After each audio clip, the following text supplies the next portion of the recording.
today. Señora Dolores Huerta.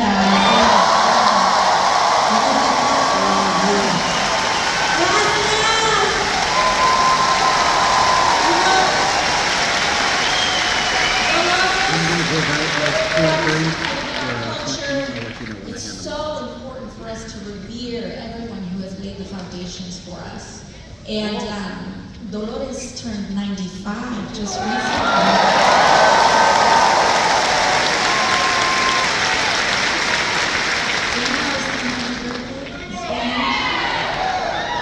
We'll do that maybe at the end of it. Thank you all so much again, and it's just such a thrill to be here today in Bakersfield, and I want to thank each and every one of you for making the effort to be here today. I know it's not easy. You all took the time out of your days.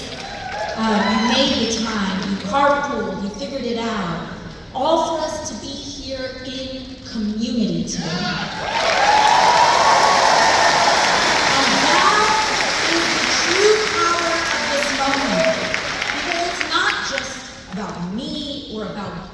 It's about you all coming together in this space as we prepare for our future. So thank you. My name is Alexandria. Some of you may know me as AOC.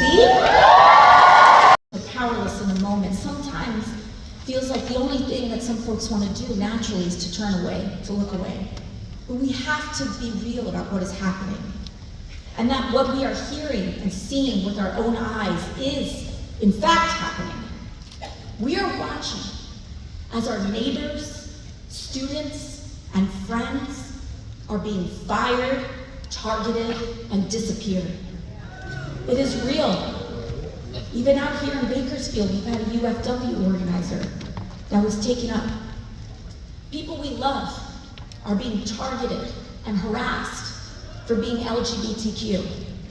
Our co-workers, U.S. citizens and immigrants alike, are being disappeared off the street by men in vans with no uniform. Educators, our teachers, are being fired for teaching American history accurately. And activists are being detained with no charge or evidence for using their First Amendment rights, especially if those First Amendment rights are being used to speak up for Palestinians and to end the war in Gaza.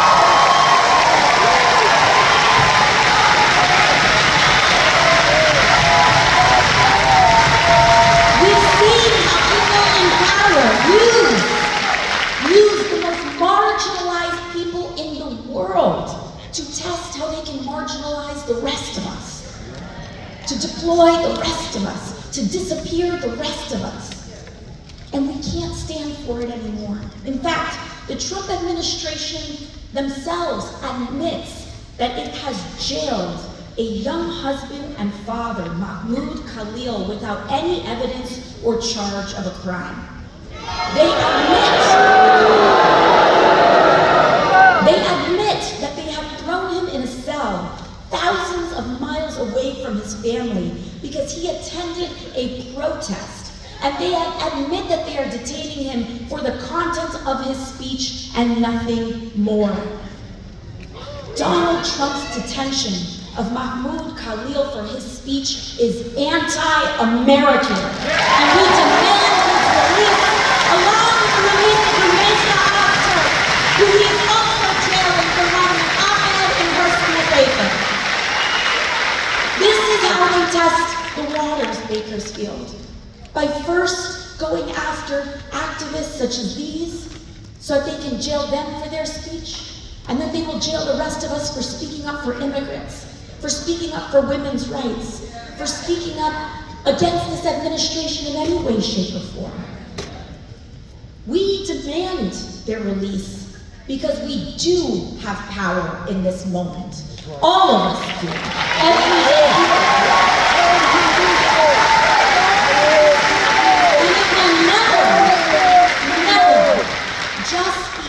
Institutions and officials alone that uphold our democracy. It will always be the people, the masses, who refuse to comply with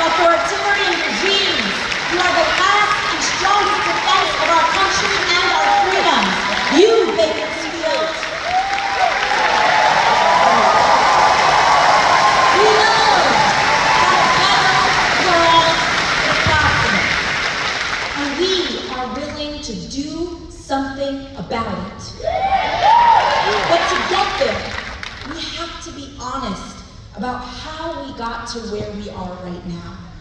Because this moment did not come out of nowhere. It has been a long time coming.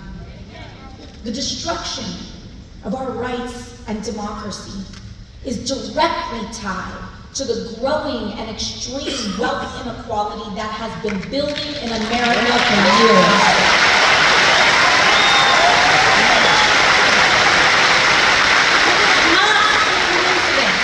That billionaires like Elon Musk have dumped billions into this election to support Trump. And he sure as hell isn't doing it out of charity. For years, we have known that our political system has slowly but surely become dominated by big money and billionaires. Time after time, we've seen how our government and laws have been more responsive to lobbyists and corporations than to the will of everyday people and voters. We also know that the agenda of dark money to keep wages low and loot our public goods to give to the rich is deeply unpopular with the people across party and background. Just look at what Republicans have been quietly doing in Congress, including your congressman now here, Representative Alexandria. They've been voting to advance cuts on hundreds of billions of dollars from Medicaid and veterans benefits so that they can take that money and give it to billionaires in the form of tax cuts and sweetheart government contracts to their companies like SpaceX and Blue Origin. And again, Bakersfield, you know who voted for that? Congressman David Valadao. He knows that that's not what you want. He knows it is deeply unpopular, and he knows that it hurts the people of Bakersfield. But he is not there to serve the working families of this community. He is there to serve himself and the billionaires who support him and the Republican Party. But he also knows that the only chance that they have to get away with such a deeply unpopular agenda is to stoke deep divisions along race, identity, and culture to keep us fighting and distracted. And this has been the big money playbook, not just now, but for decades.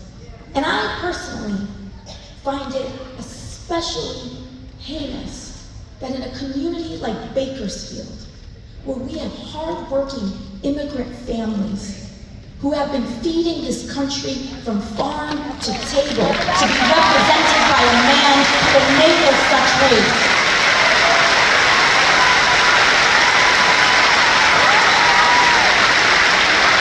Merecemos mejor. And again, that this big money playbook is not just something that's happening right now. It's been happening for decades. And that is why Donald Trump is not an aberration. He is the logical, inevitable conclusion of an American political system dominated by corporate and dark money. And if we are to defeat him, we must defeat the system that created it. Money in politics is the hand of oligarchy. In America, we are at a crossroads. We can either have extreme wealth inequality with the toxic division and corruption that it requires to continue and survive, or we can have a fair economy for all working people, along with the democracy and freedoms that uphold it. Oligarchy or democracy. But we cannot have both. I grew up in a working class family. My mom cleaned houses, and my dad worked on a small business.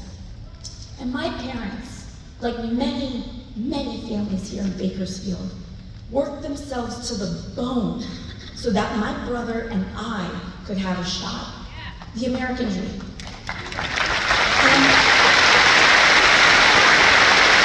And for a moment there, it looked like we may have been able to make it.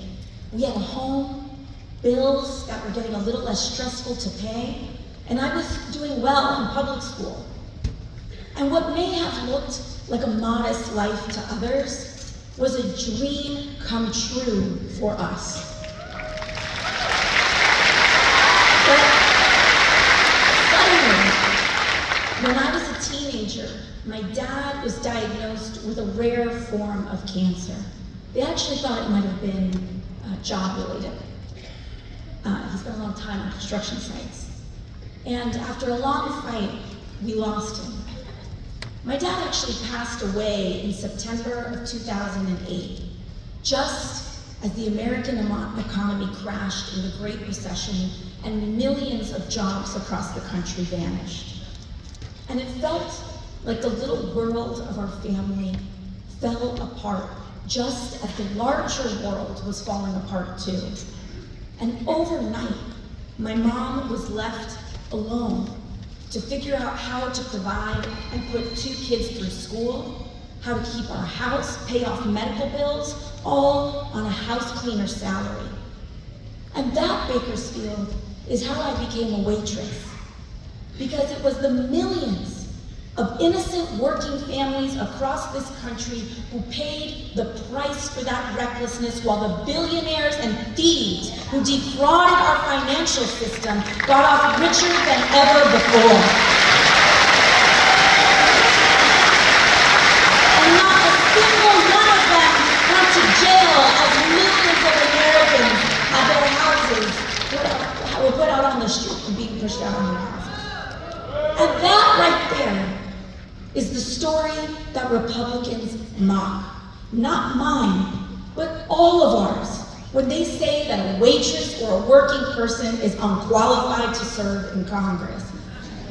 But the fact is, many of us are far more qualified to know what real life is like than any of them ever will.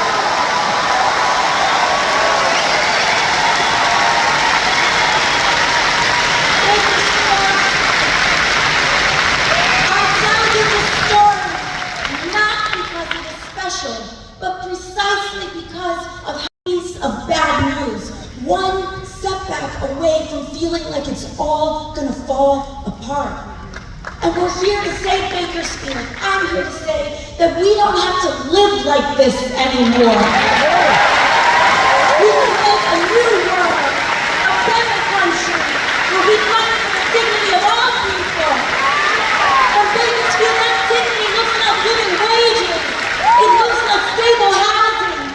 It looks like guaranteed health care. And it looks like respect for all our differences. Oligarchy or democracy. And Bakersfield or democracy. That's right. Oligarchy or democracy.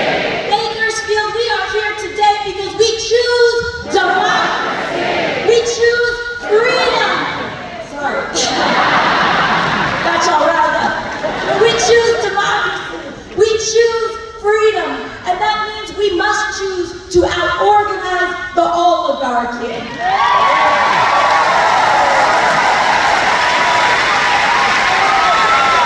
And we must get away with the power of big money.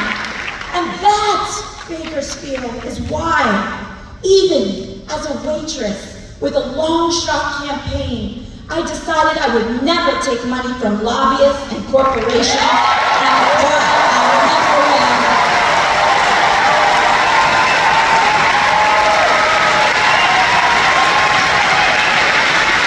When I first encountered this, I was genuinely shocked by how the place worked, even having run against dark money in the first place.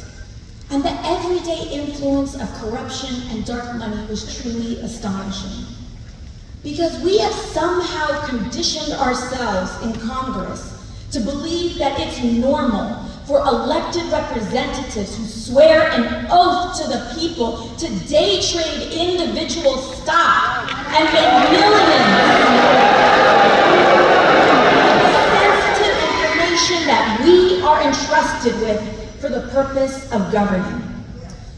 I ask you, Bakersfield, how can anyone possibly make an objective vote on healthcare, energy, or war when their own money is tied up in pharmaceutical, oil, or defense company stocks? You can't. And we saw this play out this week with Trump's corrupt and disastrous tariff scheme. We can see now that this whole tariff shuffle didn't have anything to do with manufacturing like they claimed. It was all about manipulating the markets so he could quietly enrich his friends who bought the dip before reversing it all in the morning. Bakersfield, this is a matter of fact. Donald Trump is a criminal. He was found guilty.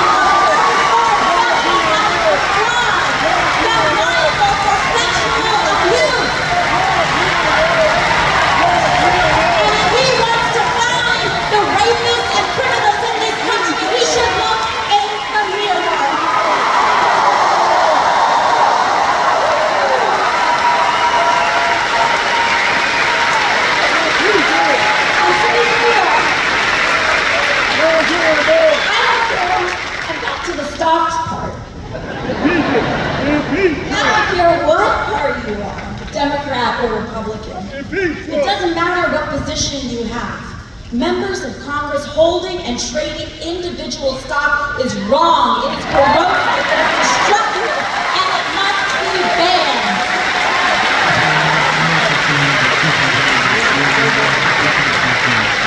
Give another example of some of the corruption, the casual influence that we see in Congress. Just earlier this year, I was named to the Energy and Commerce Committee in the House. This is one of the most powerful committees in all of Congress.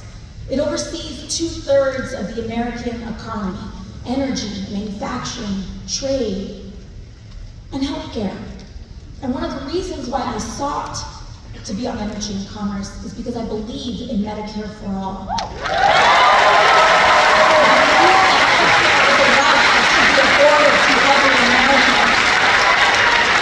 And I'm committed to the long haul of making that happen. And for years, lobbyists fought to keep me off this committee because they don't like what they don't control. An interesting thing happened on the day that it was announced that I was named to the committee. The phones in my office, in our email inboxes, they were ringing off the hook and getting flooded by every corporate lobbyist under the sun. All of a sudden, they wanted to be best friends. But you know what, Bakersfield? Because of you all, because of your support, because you all show up, because you allow me to not take a dime in corporate money, you free me to say no.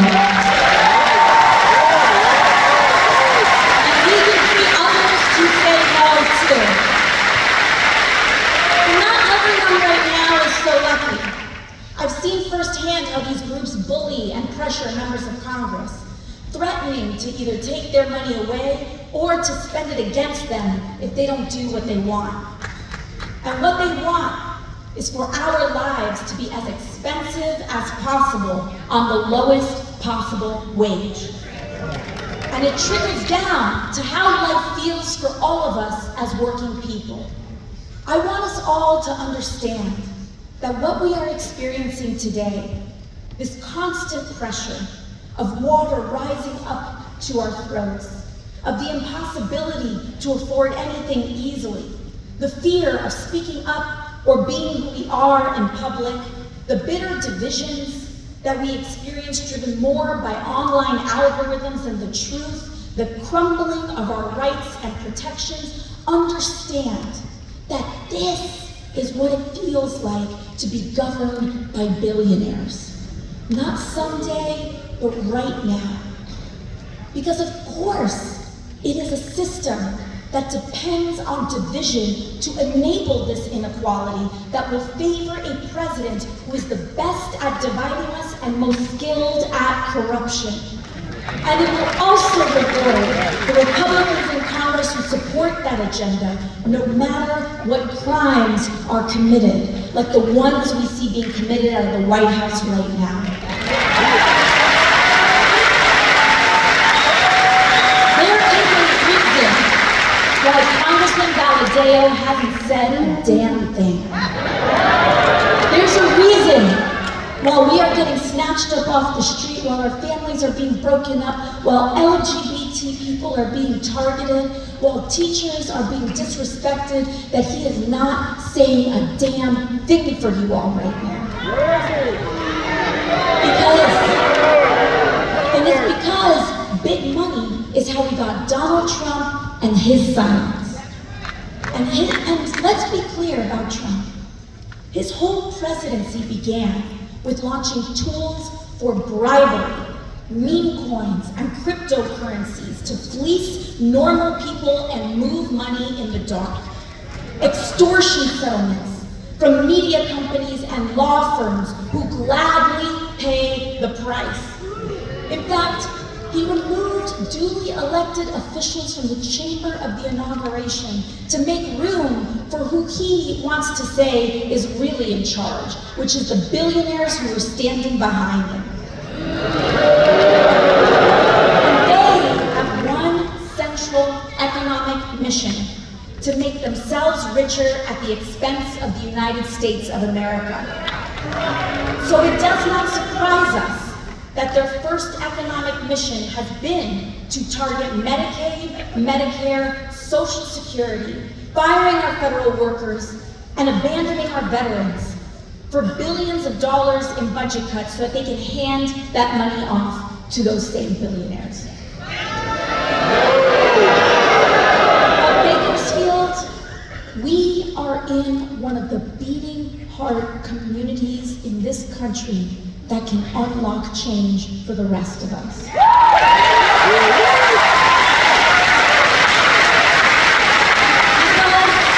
in order for us to break the dam, we just need 3 Republican members to say no, out of hundreds, 3. And David Valadao is one of the ones who could still do the right thing. And that means it is up to us to organize that pressure, because you all are the true heroes of this story. Because if you all are able to organize, apply pressure, support the Democratic challenger, the challenger for this seat, then we can apply enough pressure to peel off one of those 3 no's, and it can be the people of Bakersfield who saved Medicaid for the entire country.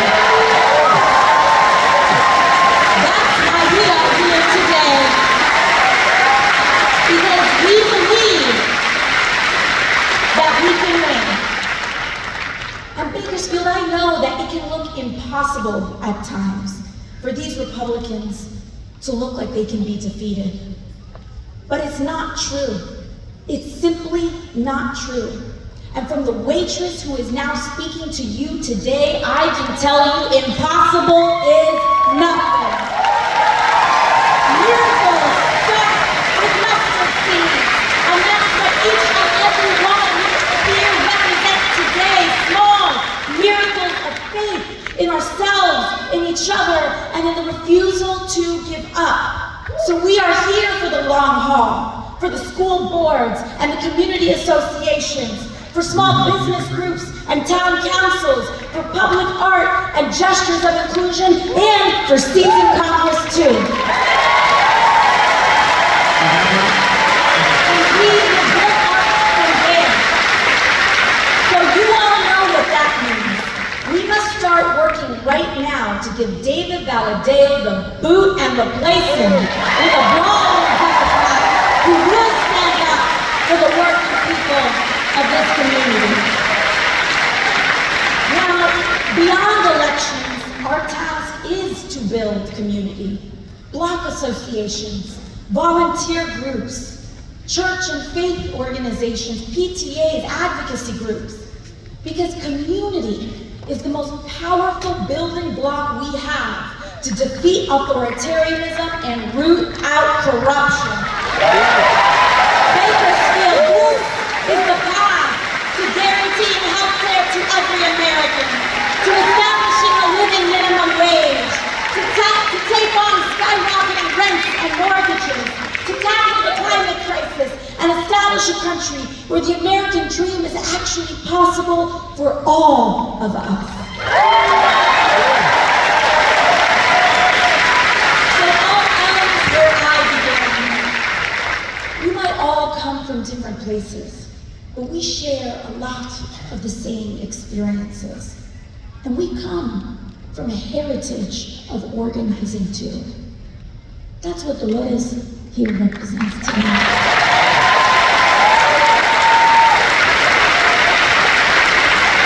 That impossible is nothing.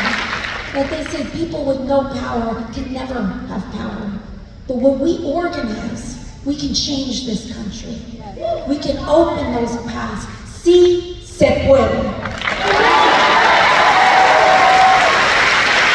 So to all of you who came here today unsure of whether this is where you belong, I want to say that you do. No matter if you have all the right words to say, no matter your race, religion, gender identity, or status, no matter if you disagree with me on some things, if you are willing to fight for someone you don't know, you are welcome here. If you are willing to fight for working people regardless of who they are, how they identify, or where they come from, you are welcome here. Because here everyone is valued. But we have to stand together. We cannot be tempted to turn in our neighbors or be fooled into thinking that we are really that much different than a trans kid who just wants to be accepted as straight. We can't trick ourselves and delude ourselves into thinking that we're that much different than the dreamer striving for a better future for themselves and their families. Because hate is a trap that sinks us all, and it is standing together without exception to reject division that is the only way that we can win. So I hope that you see that this movement is not about partisan labels or purity tests, but it is about class solidarity. It's about the thousands of you who came out today to stand here together and say our lives deserve dignity and our work deserves respect.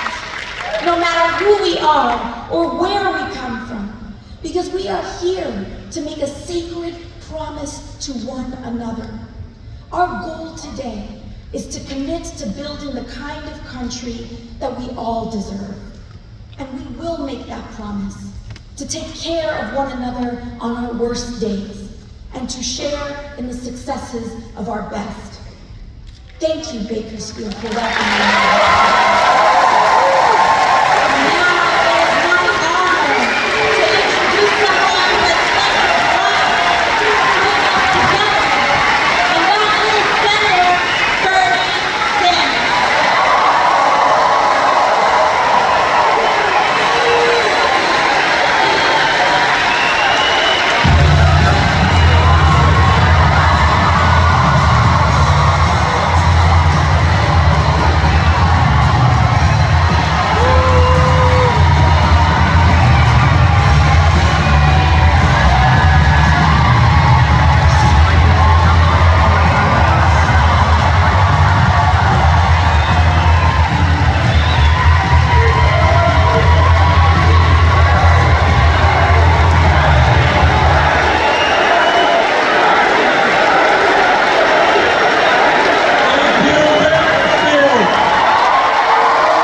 Let me thank Maya Pollock, Nicole Moore, Teresa Romero, and Carolina for participating in this event.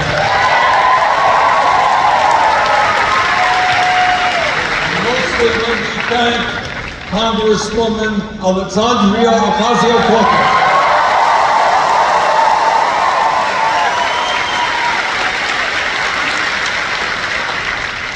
Let me tell you how Alexandria and I ended up here in Bakersfield this afternoon. It's been a long trip. And it started a very, very long time ago, when I was a kid growing up in a rent-controlled apartment. My dad worked very hard, never was unemployed, but he never made a lot of money. And because he never made a lot of money, there was always stress in my house. How are we going to pay the bills? We lived back then paycheck to paycheck, like many of you are living today. And growing up in that household is something that I have never forgotten. And it's what has motivated me over the years. And I know Alexandria, who grew up in a similar household, feels the same. That we want an economy that works for all of our people, not just a few.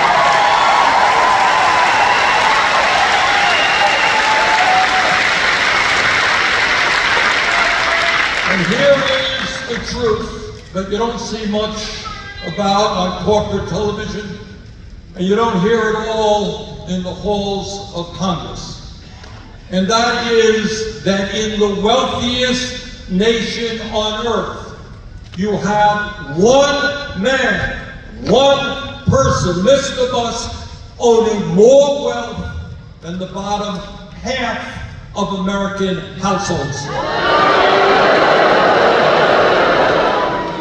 Today in America, the richest country in the history of the world, 60% of our people, I expect many people here today, are living paycheck to paycheck. Am I right? Yeah. Let's talk about what that means. A nation, a great nation, is supposed to love its children. It's supposed to love and respect its most vulnerable people. And yet we have, in America today, the highest rate of childhood poverty of almost any major country on earth. We have kids who are going to school hungry. We have kids who live in cars with their working parents. We have in America today a situation where mom and dad both go to work. Who's going to take care of the kids? Well, our child care system today is wildly expensive. Is it not? In my state of Vermont, costs $20,000, $25,000 for one kid in child care. If you're making $40,000 or $50,000 a year, how can you afford child care? You can't. We have, in terms of our kids, the kids who want to get a higher education. Millions of wonderful kids, bright kids, cannot afford to go to college at a time when we desperately need a well-educated workforce.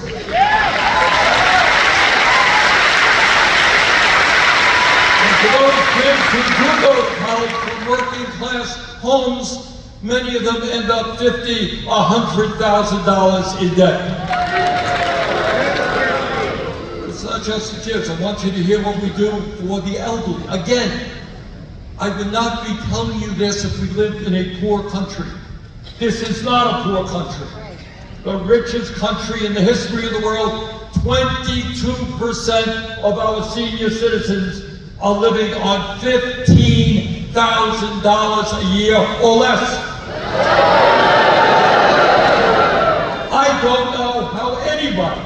can possibly live on $15,000 a year less. Half of seniors are trying to make it on $30,000 a year less.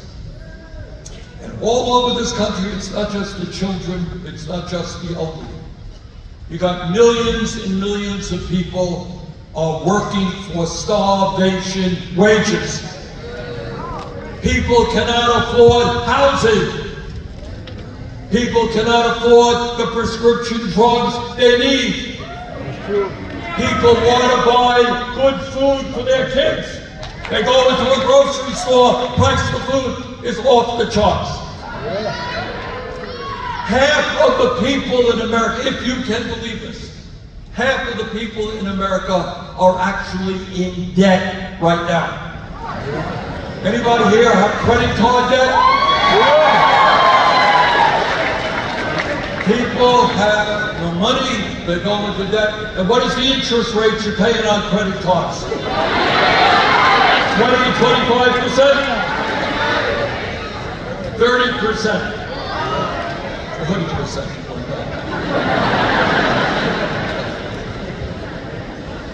We have, again, in the richest country on earth, so many of our people are struggling while the people on top have never, ever had it so good. Today in America, it's not just that one guy, can you imagine, one person owning more wealth than the bottom half of American households. That is insane. And let me tell you something about these oligarchs. You all know what oligarchs are? Oligarchs are people who have a serious addiction problem. We all know people are dealing with drugs, right? We know people are dealing with alcohol, right? People who smoke too much, right? You know what the addiction is of the oligarchs? Greed! It's unbelievable. You would think that if you had $10 billion, it might be enough, right? You might just have enough to get by. You know?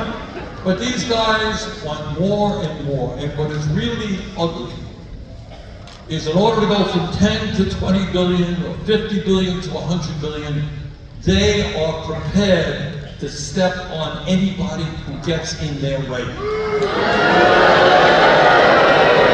So right now, as Alexandria mentioned, right now, in the Congress, there is work, legislation being prepared, which, if you can believe it, will cut Medicaid by $880 billion.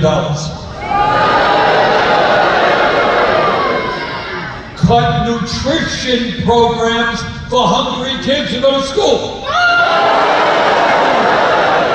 Cut programs for affordable housing.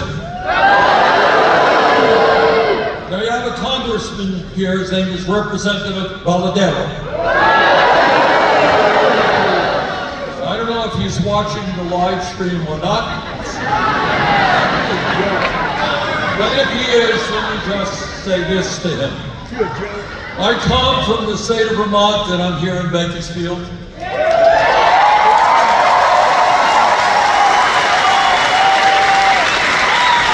Alexandria comes from New York and she is here in Bakersfield. Now, Mr. Congressman, you live in this district. Why don't you show up at a town meeting like this?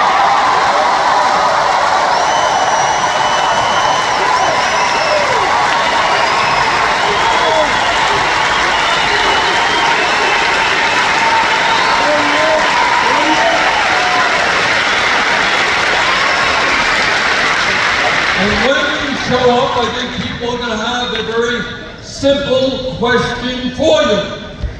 And that is, are you going to vote for tax breaks for billionaires and cut Medicaid, nutrition, and housing?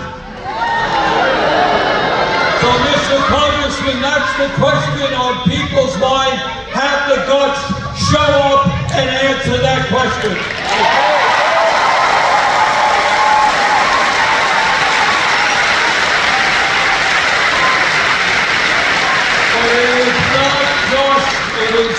just Medicaid that they want to cut. Right now, if you can believe it, Mr. Musk is running all over Washington, D.C. in order to cut Social Security,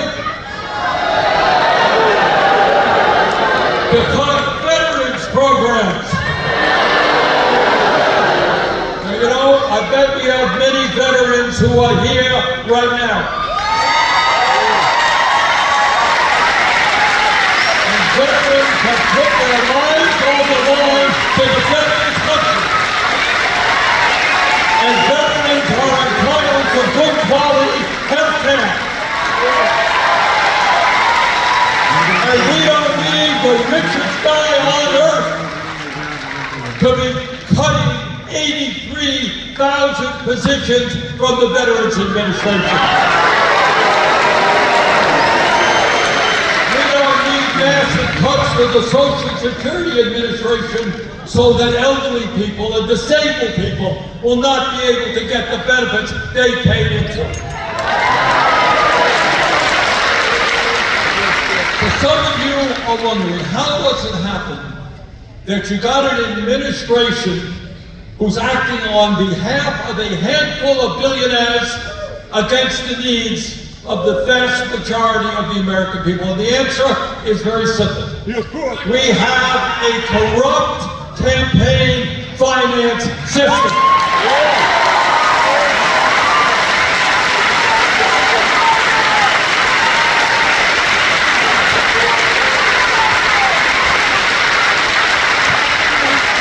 So here's a piece of information I want to give to any of you who are interested. If you would like to become the most powerful person in Washington like Mr. Musk, all you have to do, it's not complicated, just contribute $270 million to Trump's campaign.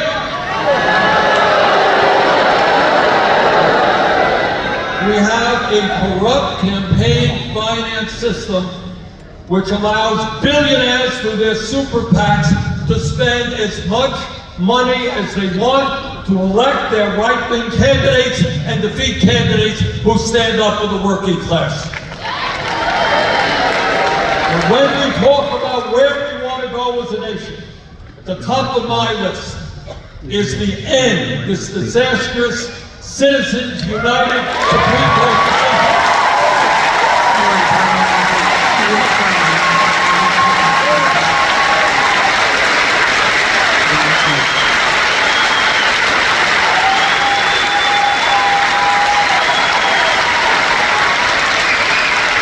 And move to public funding of elections. Democracy is about one person, one vote. It is not about billionaires buying elections.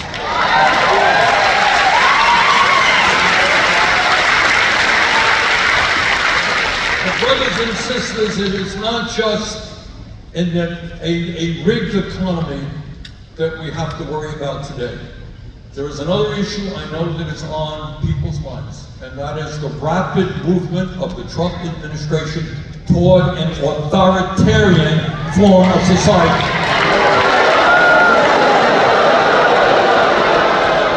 You know, the people who wrote our Constitution back in the 1790s were nobody's dummies. They were smart guys. They had just fought a revolutionary war against the most powerful person on earth, the King of England. And this guy was an autocrat. He had all the power. So these guys are writing a new constitution for a new country, and they say, you know what? We want a separation of powers. We don't want one person to have all the power.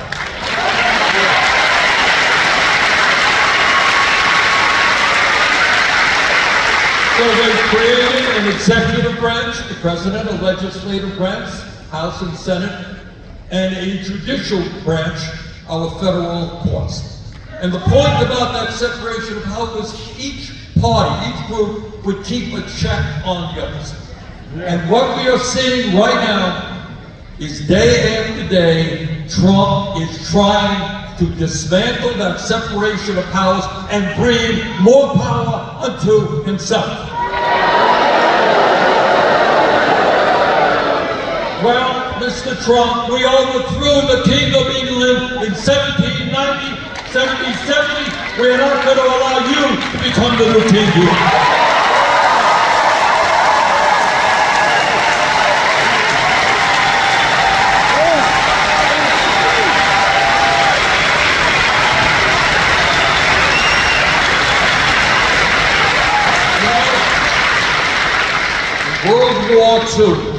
During World War II, some 400,000 young Americans, men and women, died to defeat fascism and authoritarianism.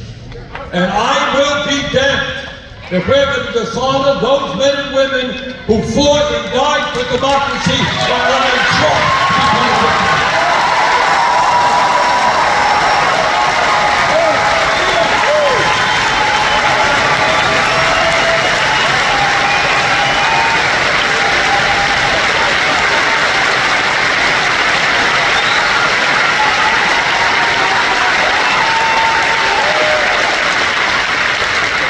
Our job is to rally the American people and to defeat Trumpism.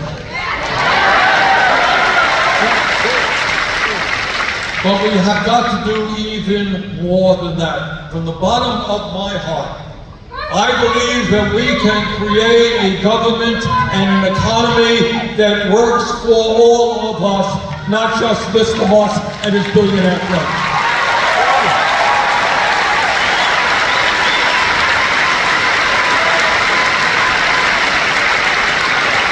In America, no worker should be working for starvation wages.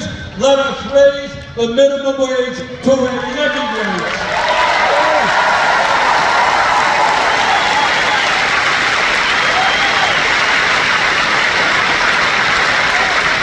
In the United States today, we are the only major country not to guarantee health care to all people as a right. We spend twice as much per person on health care as the people of any other nation, and yet 83 million Americans are uninsured or underinsured, and we pay the highest prices in the world for prescription drugs. It is my deepest held view that health care is a human right, not a privilege.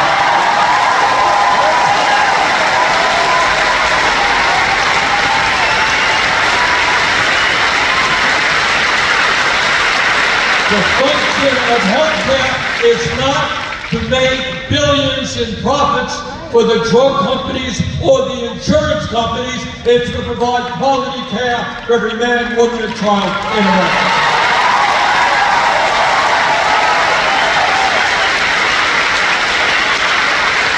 Now, Mr. Trump is big into deporting people. Well, maybe he might want to deport the crooks in the pharmaceutical industry and the insurance industry.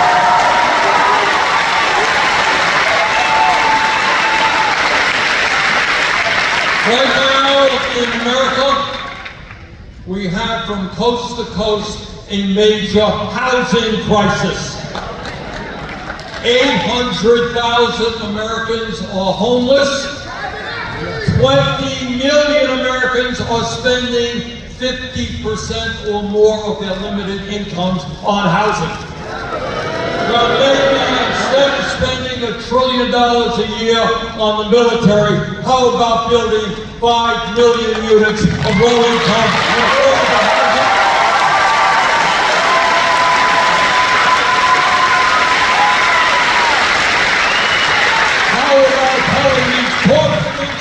They cannot own more and more affordable housing and raise rents that people cannot afford.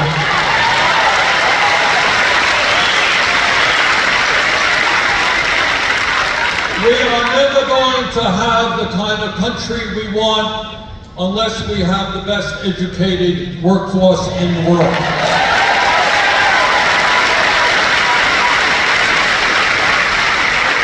And that means I want all of our young people low-income, working class, whatever they may be, to have the opportunity to get the education they need to succeed in life.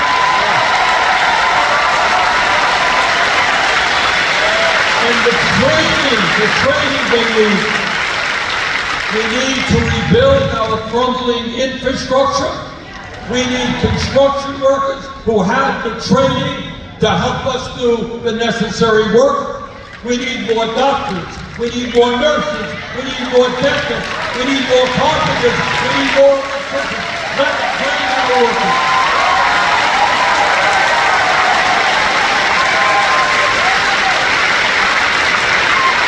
And young people who get the education should not have to go $100,000 in debt. Let us make public colleges and universities citizen free.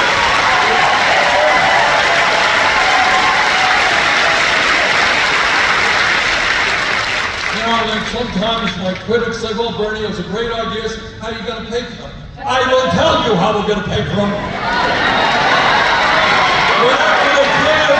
We're not going to give the billionaires more tax breaks. We're going to demand they start paying their taxes.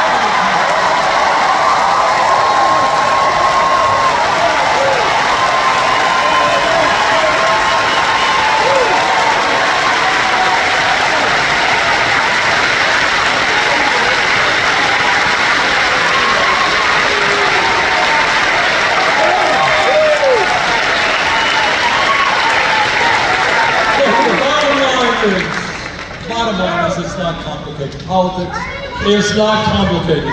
The bottom line is, which side are you on?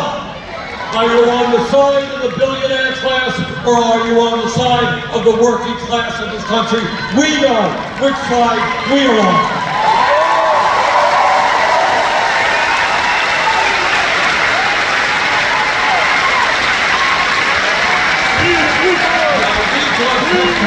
Our country, but it's not the first time that we have lived in a difficult moment. I want to read something to you. If I might. In 1857, Frederick Douglass, you all know who Frederick Douglass was? He was a great abolitionist, led the effort to end the nightmare of slavery in America. This is what he said. I want you to listen carefully, please. This is what he said. Power, people on top, concedes nothing without a demand. Got that? Unless people demand something, power is not going to give up. It never did, and it never will.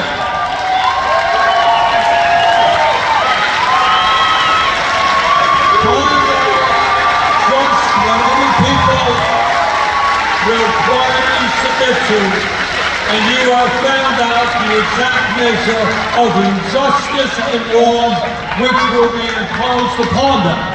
In other words, what Douglass said way back then is relevant today. If we sit back and allow the billionaire class and the oligarchs to do with us what they want, they will succeed.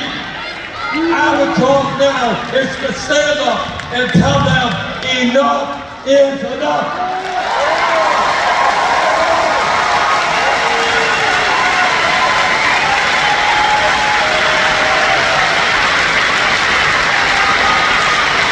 This country belongs to all of us, not just Mr. Us and his fellow billionaires. I'm not a mathematician, but this I do understand. 99% is a hell of a bigger number than 1%.